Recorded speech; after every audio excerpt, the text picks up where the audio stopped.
Hey everyone, thank you for joining us today. If you want to stay up to date on all of the latest tech that's coming out and learn cool tips, tricks, hidden features, and how-to stuff, make sure you hit that subscribe button down below and tap the little bell next to it to turn on post notifications so you can be alerted every time we post new videos. We're going to do just a quick walkthrough of how to set up Alexa on your new Fitbit Versa 2. So we're in the Fitbit app here. You should have already followed the basic setup process. And basically, if you hit the home button or you just hold it for 1 second, that's what's supposed to launch Alexa, but you do have to do an official setup before it is linked. So we're going to walk you through just how to do that right now. So in the upper left corner of the app, tap on the little profile icon. And by the way, if you haven't set yours up yet, we have a separate video on how to set up the Fitbit Versa 2, so we'll have a link in the description below in case you're not this far along. Watch that first and then we'll jump back and then you can follow along with this video. So on this screen, you're going to tap on Fitbit Versa 2 or Versa 2 under devices, and then tap on Amazon Alexa, and then you're going to log in to your Amazon account. So it'll kick you out of the Fitbit app and it will take you to the internet. So it says your device includes Alexa, use your voice to play music, podcasts, radio, and more. So you're going to tap on get started at the bottom here. And here you'll sign in to your Amazon account. It's going to then ask you, Fitbit would like to access your Alexa account. You're going to tap allow.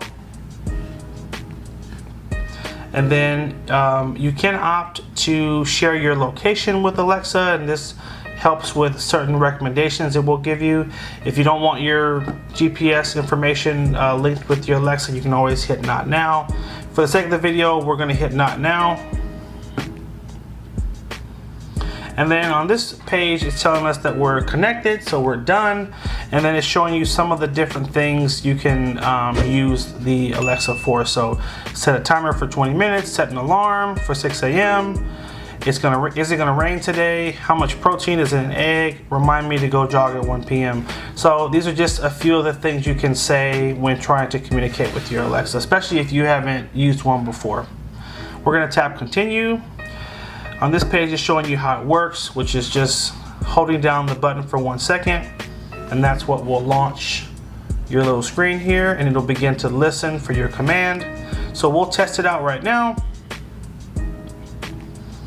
So I'm going to hold it, set a timer for 20 seconds. So pretty quick, pretty fast response time. So you can use this for a number of different things. I love to use mine for like when I'm cooking. I'll set a 10-minute timer for water boiling or something in the oven or whatever. Or if you're working out, you can simply hold that and give yourself a 1-minute timer in the event you want to jump rope or do a high intensity workout. And we can see right here our timer just ended. You can use this for so many different things. So that's only scratching the surface. We'll try to get a video together on some of the other practical things you can have your Fitbit Versa Alexa do for you, maybe like during working out or fitness. So we'll try to get a video going for that. But basically the setup is done at this point. You're gonna hit continue, and it's showing you some other different ways you can communicate with the Alexa. In the control center, which is here, is main screen, and just swiping down, I believe this is an option right here. So if your button is set to Fitbit Pay, you can reach Alexa from the control center. Swipe down to reach the control center, tap Alexa and just ask. So you can use the button on the side, or you can use this other option to access it as well. And that's it. At that point, you're linked up and you are ready to use your voice assistant with your new Fitbit Versa 2. Hope you guys found that helpful. Make sure you like, favorite, and share the video if it was helpful. Hit that subscribe button and stay tuned for more videos.